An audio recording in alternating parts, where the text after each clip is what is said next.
Today, let's take another look at the Smith Wesson Model 659.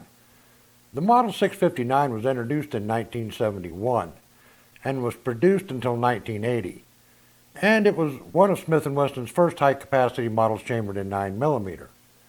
Several variations of the 659 actually evolved during this production run. This all-stainless Model 659 was one of Smith's early increased-capacity semi-automatics, marketed primarily as a duty sidearm for police and security forces. The U.S. Navy evaluated a prototype of this all-stainless steel pistol as a possible replacement sidearm for the SEALs and other special operations groups, but eventually never adopted it. A number of police departments did adopt the pistol as a modern high-capacity replacement for their aging Smith & Wesson and Colt revolvers. A lot of those PD-owned revolvers had already seen a lot of use in those days. The Model 659 uses 14-round double-stack magazines. Carrying the pistol decocked with a chambered round increases the total to 15. The additional firepower was a pretty persuasive selling point for some officers reluctant to give up their beloved six-shooters. It wasn't long before you just didn't see a revolver on a policeman's hip anymore. These pistols, and others like them, helped usher in a whole new era in law enforcement sidearms. Some of the features offered on these pistols were actually pretty groundbreaking at the time.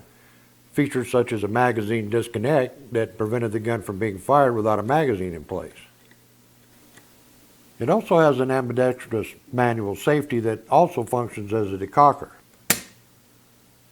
Fully adjustable shrouded rear sights, double action, single action capability, and increased 14-round double-stack firepower, all crammed into one pistol.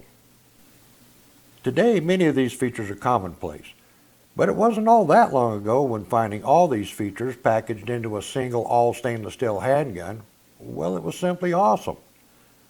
Actually, it still is, but don't tell anybody.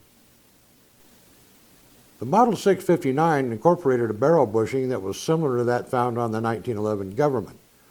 The bushing was primarily incorporated as an inexpensive replaceable wear surface for the barrel. Should the pistol ever be fired enough for accuracy to deteriorate, the bushing was simple and cheap to replace. Later generation Smiths went on to use bushingless designs. Smith & Wesson must have intended for these pistols to last a lifetime. Gives a lot of credence to the old saying, they just don't make them like they used to. The Model 659 also became very popular with civilian shooters. To this day, they're considered a top-of-the-line semi-auto for people preferring a high-quality firearm. The finish on this particular example features a combination of polished stainless on the sides of the slide, combined with a low-glare satin finish on top. The frame combines polished side panels with the same satin finish on the remainder of the frame.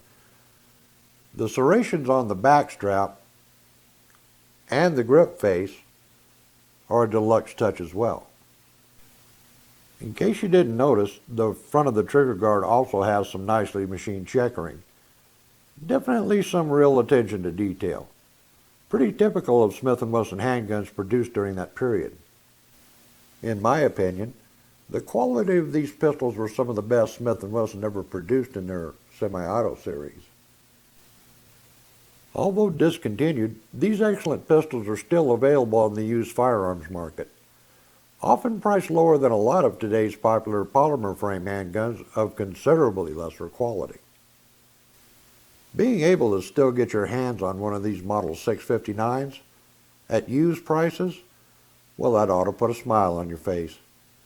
If it doesn't, you're seriously screwed up.